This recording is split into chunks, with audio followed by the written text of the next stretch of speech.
Paper 71. Development of the State. The state is a useful evolution of civilization. It represents society's net gain from the ravages and sufferings of war. Even statecraft is merely the accumulated technique for adjusting the competitive contest of force between the struggling tribes and nations. The modern state is the institution which survived in the long struggle for group power. Superior power eventually prevailed, and it produced a creature of fact, the state, together with the moral myth of the absolute obligation of the citizen to live and die for the state. But the state is not of divine genesis. It was not even produced by volitionally intelligent human action. It is purely an evolutionary institution and was wholly automatic in origin. 1. The embryonic state. The state is a territorial social regulative organization, and the strongest, most efficient, and enduring state is composed of a single nation whose people have a common language, mores, and institutions. The early states were small and were all the result of conquest. They did not originate in voluntary associations. Many were founded by conquering nomads who would swoop down on peaceful herders or settled agriculturists to overpower and enslave them. Such states, resulting from conquest, were, perforce, stratified. Classes were inevitable, and class struggles have ever been selective. The northern tribes of the American red men never attained real statehood. They never progressed beyond a loose confederation of tribes, a very primitive form of state. Their nearest approach was the Iroquois Federation, but this group of 6 nations never quite functioned as a state and failed to survive because of the absence of certain essentials to modern national life, such as 1. Acquirement and inheritance of private property. 2. Cities plus agriculture and industry. 3. Helpful domestic animals. 4. Practical family organization. These red men clung to the mother family and nephew inheritance. 5. Definite territory. 6. A strong executive head. 7. Enslavement of captives. They either adopted or massacred them. 8. Decisive conquests. The red men were too democratic. They had a good government, but it failed. Eventually they would have evolved a state had they not prematurely encountered the more advanced civilization of the white man, who was pursuing the governmental methods of the Greeks and the Romans. The successful Roman state was based on 1. The father family. 2. Agriculture and the domestication of animals. 3. Condensation of population, cities. 4. Private property and land. 5. Slavery, classes of citizenship. 6. Conquest and reorganization of weak and backward peoples. 7. Definite territory with roads. 8. Personal and strong rulers. The great weakness in Roman civilization and a factor in the ultimate collapse of the empire was the supposed liberal and advanced provision for the emancipation of the boy at 21 and the unconditional release of the girl so that she was at liberty to marry a man of her own choosing or to go abroad in the land to become immoral.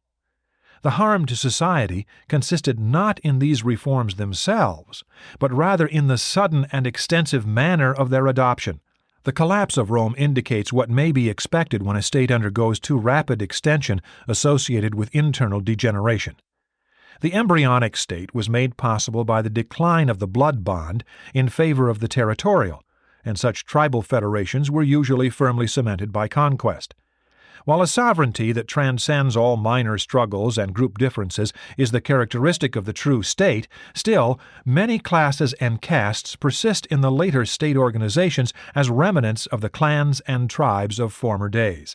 The later and larger territorial states had a long and bitter struggle with these smaller, consanguineous clan groups, the tribal government proving a valuable transition from family to state authority. During later times, many clans grew out of trades and other industrial associations. Failure of state integration results in retrogression to pre-state conditions of governmental techniques, such as the feudalism of the European Middle Ages. During these dark ages, the territorial state collapsed, and there was a reversion to the small castle groups, the reappearance of the clan and tribal stages of development. Similar semi-states even now exist in Asia and Africa, but not all of them are evolutionary reversions. Many are the embryonic nucleuses of states of the future. 2. The evolution of representative government. Democracy, while an ideal, is a product of civilization, not of evolution. Go slowly, select carefully, for the dangers of democracy are 1. Glorification of mediocrity. 2. Choice of base and ignorant rulers. 3. Failure to recognize the basic facts of social evolution. 4. Danger of universal suffrage in the hands of uneducated and indolent majorities. 5. Slavery to public opinion.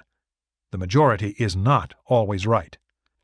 Public opinion, common opinion, has always delayed society. Nevertheless, it is valuable, for while retarding social evolution, it does preserve civilization.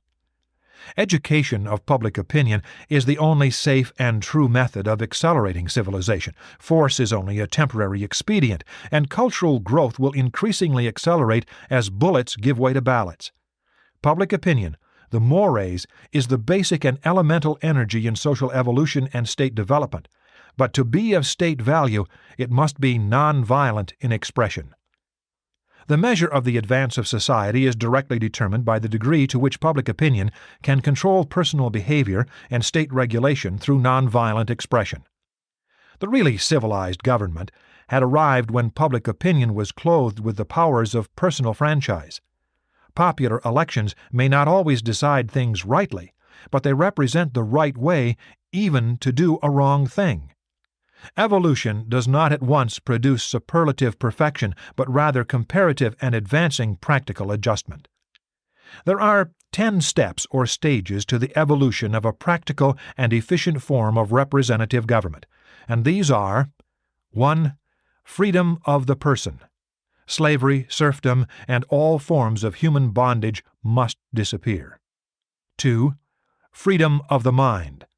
Unless a free people are educated, taught to think intelligently and plan wisely, freedom usually does more harm than good. 3. The reign of law. Liberty can be enjoyed only when the will and whims of human rulers are replaced by legislative enactments in accordance with accepted fundamental law. 4. Freedom of speech. Representative government is unthinkable without freedom of all forms of expression for human aspirations and opinions. 5. Security of property. No government can long endure if it fails to provide for the right to enjoy personal property in some form. Man craves the right to use, control, bestow, sell, lease, and bequeath his personal property. 6. The right of petition. Representative government assumes the right of citizens to be heard. The privilege of petition is inherent in free citizenship. 7. The right to rule. It is not enough to be heard. The power of petition must progress to the actual management of the government. 8. Universal suffrage. Representative government presupposes an intelligent, efficient, and universal electorate. The character of such a government will ever be determined by the character and caliber of those who compose it. As civilization progresses, suffrage, while remaining universal for both sexes, will be effectively modified, regrouped, and otherwise differentiated. 9. Control of public servants. No civil government will be serviceable and effective unless the citizenry possess and use wise techniques of guiding and controlling office holders and public servants. 10. Intelligent and trained representation. The survival of democracy is dependent on successful representative government, and that is conditioned upon the practice of electing to public offices only those individuals who are technically trained, intellectually competent, socially loyal, and morally fit. Only by such provisions can government of the people, by the people, and for the people be preserved. 3. The ideals of statehood. The political or administrative form of government is of little consequence provided it affords the essentials of civil progress, liberty, security, education, and social coordination. It is not what a state is, but what it does, that determines the course of social evolution, and after all, no state can transcend the moral values of its citizenry as exemplified in their chosen leaders.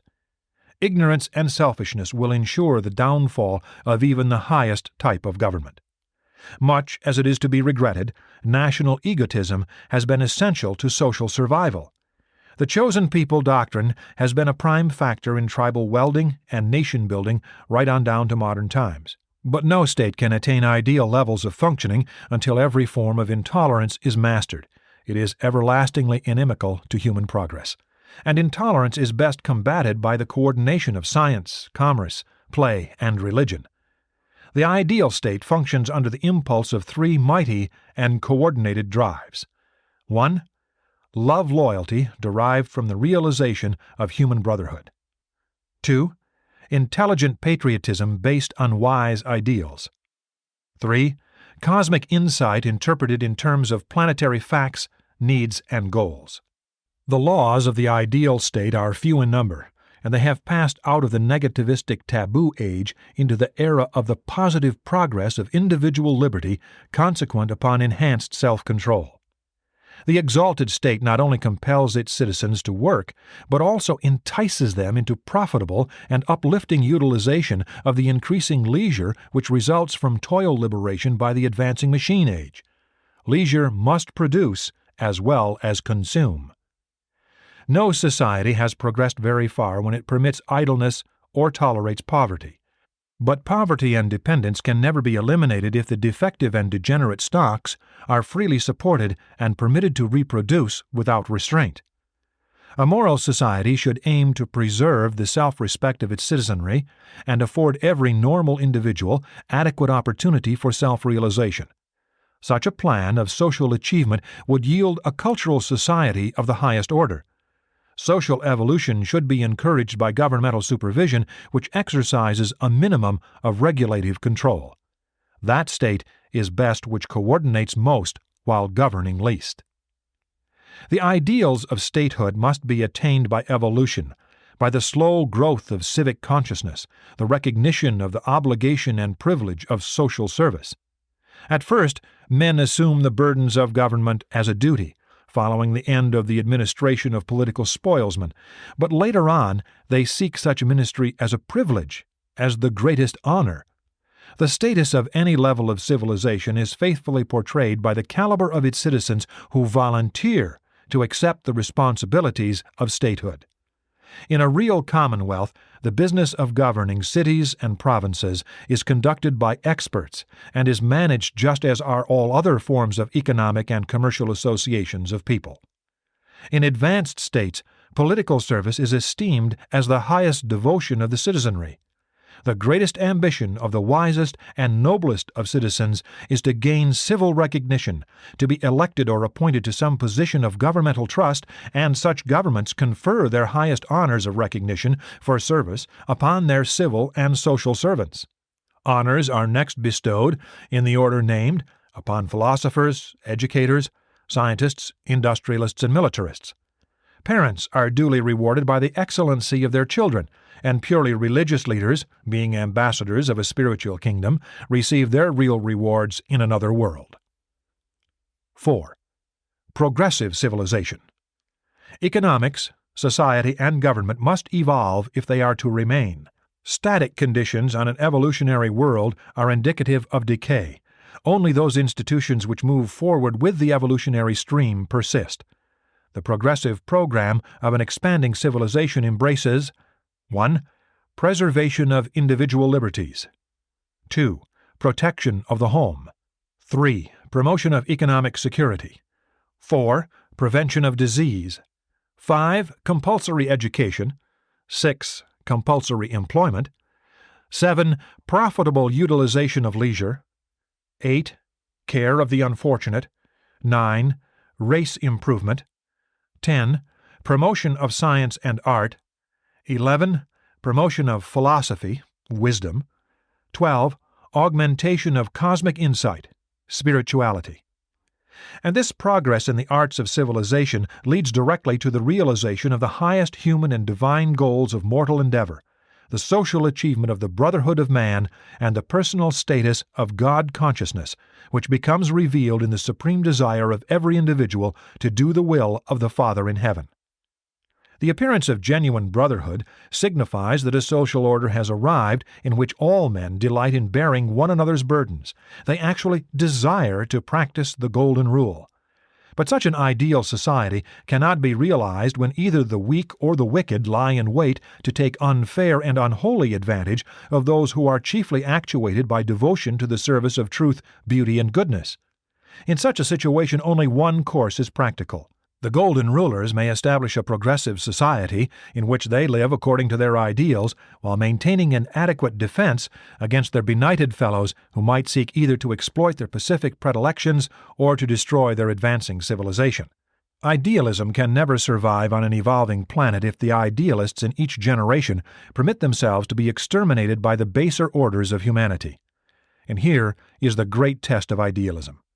Can an advanced society maintain that military preparedness which renders it secure from all attack by its war-loving neighbors without yielding to the temptation to employ this military strength in offensive operations against other peoples for purposes of selfish gain or national aggrandizement?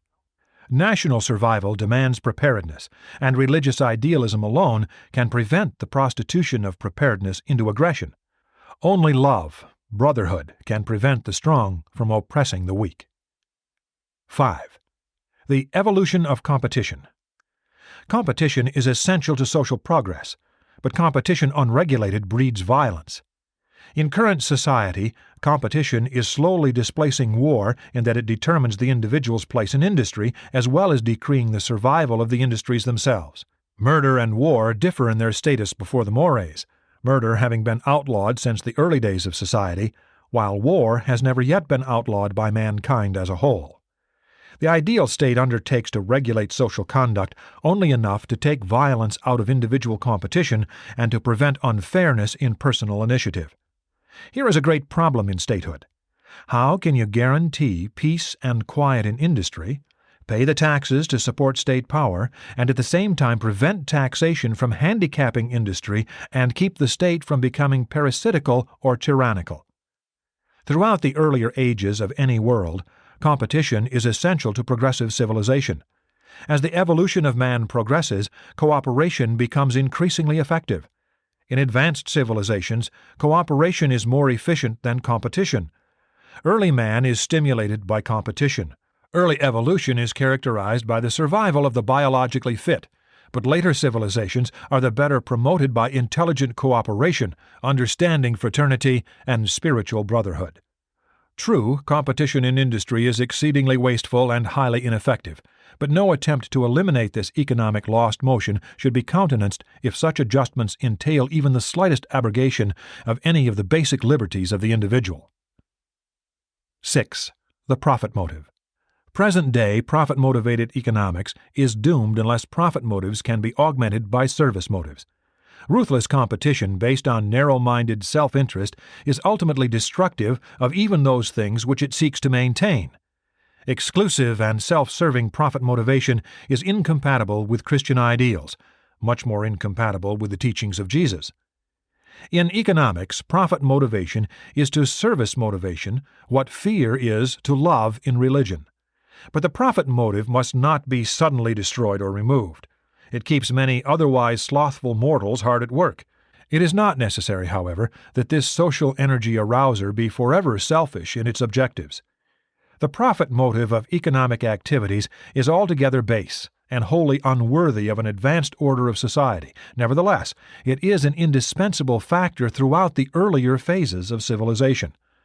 Profit motivation must not be taken away from men until they have firmly possessed themselves of superior types of non-profit motives for economic striving and social serving, the transcendent urges of superlative wisdom, intriguing brotherhood, and excellency of spiritual attainment. 7. Education. The enduring state is founded on culture, dominated by ideals, and motivated by service. The purpose of education should be acquirement of skill, pursuit of wisdom, realization of selfhood, and attainment of spiritual values. In the ideal state, education continues throughout life, and philosophy sometimes becomes the chief pursuit of its citizens. The citizens of such a commonwealth pursue wisdom as an enhancement of insight into the significance of human relations, the meanings of reality, the nobility of values, the goals of living, and the glories of cosmic destiny. Urantians should get a vision of a new and higher cultural society. Education will jump to new levels of value with the passing of the purely profit-motivated system of economics. Education has too long been localistic, militaristic, ego-exalting, and success-seeking. It must eventually become worldwide, idealistic, self-realizing, and cosmic grasping. Education recently passed from the control of the clergy to that of lawyers and businessmen. Eventually, it must be given over to the philosophers and the scientists. Teachers must be free beings, real leaders, to the end that philosophy, the search for wisdom, may become the chief educational pursuit. Education is the business of living. It must continue throughout a lifetime so that mankind may gradually experience the ascending levels of mortal wisdom, which are 1. The knowledge of things, 2. The realization of meanings, 3. The appreciation of values, 4. The nobility of work, duty, 5. The motivation of goals, morality, 6. The love of service, character, 7. Cosmic insight, spiritual discernment. And then, by means of these achievements, many will ascend to the mortal ultimate of mind attainment, God consciousness. 8. The character of statehood. The only sacred feature of any human government is the division of statehood into the three domains of executive, legislative, and judicial functions. The universe is administered in accordance with such a plan of segregation of functions and authority. Aside from this divine concept of effective social regulation or civil government, it matters little what form of state a people may elect to have, provided the citizenry is ever progressing toward the goal of augmented self-control and increased social service. The intellectual keenness, economic wisdom, social cleverness, and moral stamina of a people are all faithfully reflected in statehood. The evolution of statehood entails progress from level to level, as follows. 1. The creation of a threefold government of executive, legislative, and judicial branches. 2. The freedom of social, political, and religious activities. 3. The abolition of all forms of slavery and human bondage. 4. The ability of the citizenry to control the levying of taxes. 5. The establishment of universal education, learning extended from the cradle to the grave. 6. The proper adjustment between local and national governments. 7. The fostering of science and the conquest of disease. 8. The due recognition of sex equality and the coordinated functioning of men and women in the home, school, and church with specialized service of women in industry and government. 9. The elimination of toiling slavery by machine invention and the subsequent mastery of the machine age. 10. The conquest of dialects, the triumph of a universal language. 11. The ending of war, international adjudication of national and racial differences by continental courts of nations presided over by a supreme planetary tribunal automatically recruited from the periodically retiring heads of the continental courts. The continental courts are authoritative. The world court is advisory, moral. 12.